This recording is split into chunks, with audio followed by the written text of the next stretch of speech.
hearing and asks what happened to the level 2 team, so the new guy tells him they were set free. Loy punches him for such a dark comment, but Cassian stops him before it escalates, reminding him to pretend they don't know anything or the guards will turn their attention to them. Then Loy tells everyone that the level 2 deaths are a rumor and they heard nothing. During their shift, Olaf shows signs of exhaustion and has trouble keeping up. At the end of the day, Olaf can barely stand anymore, so Cassian and the others must cover him from the guards. Regardless of Olaf's situation, another table did less work than them, so Cassian's team doesn't get fried. On their way to their cells, Olaf finally collapses. Loy asks the night shift manager to get for a doctor and tells Olaf to hang in there because he only has a few shifts left before going home. Soon a medic arrives and after a quick look, he announces there's nothing to be done because Olaf had a massive stroke. While getting an injection ready, the doctor says in a week everyone will be begging for peaceful death like this and advises Loy to keep his men in line. Olaf is given a euthanasia injection and dies without pain. The guard leaves to get a bag and trolley, so the doctor uses the chance to explain that a man who was released from level 4 ended up back on 2 the next day. When the level 2 prisoners learned about this, everyone was murdered. Cassian and Loy realize that nobody will ever leave this prison. When they're sent back to their cells, Loy finally tells Cassian that there are no more than 12 guards on each level. Cassian says they need to leave tomorrow because the guards must be scared of something if they killed 100 men to keep them quiet. The rumors will spread and soon everyone will know, so they have to leave before they reinforce security.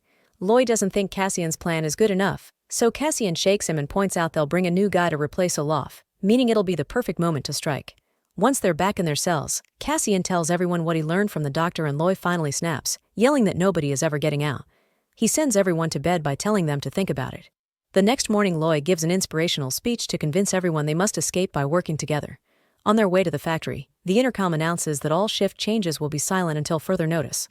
For the next few hours, everyone works and stays in their best behavior. When Cassian finally sees an opening, he leaves his table and a teammate discreetly passes him a wrench that he hides in his sleeve. Burnock also leaves his table and gets in position while the guards announce the new guy is coming, and the prisoners begin gathering machine parts or tools to arm themselves.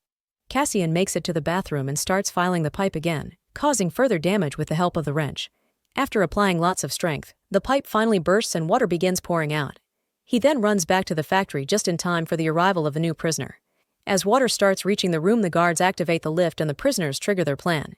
Two guys pretend to have an argument that escalates into an actual fight, and while the guards are distracted watching them, Cassian puts the wrench into the elevator to jam it. Next, the prisoners break a machine to expose a thin tube that produces steam. As the guard on the elevator chases the new guy, Burnock jumps on the platform and pulls using all his weight, breaking it. The guard falls and drops his taser, which is grabbed by the new prisoner to get his revenge.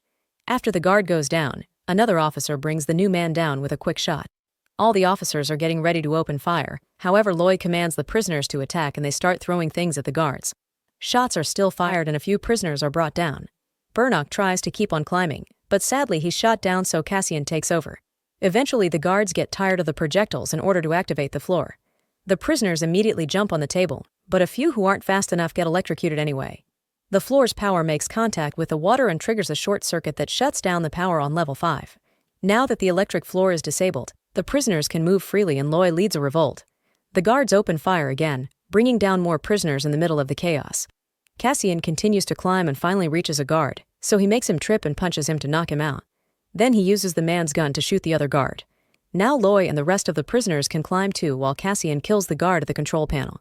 Meanwhile, on the other levels, water has started to leak through the machines. Soon the prisoners reach the weapon closet and everyone gets armed. When more guards arrive, they immediately get shot down. The control panels in other levels begin warning about water issues too, and more officers are sent to investigate. The guys from level 5 start spreading through the facility and killing more guards while calling other prisoners to join the fight. The elevators are activated and soon more men are joining the revolt. Shootouts ensue in the corridors, but no matter how many prisoners the guards manage to kill, dozens more leave their workstations to fight. While Loy and Cassian make their way upstairs, a countdown is announced to isolate level 5. However, the duo reaches the command center and kills an officer as they demand the countdown to be turned off. Once that's done, the duo also forces the officers to shut down the power. The hydro generators are stopped and power goes out in the entire prison before the backup generator kicks in.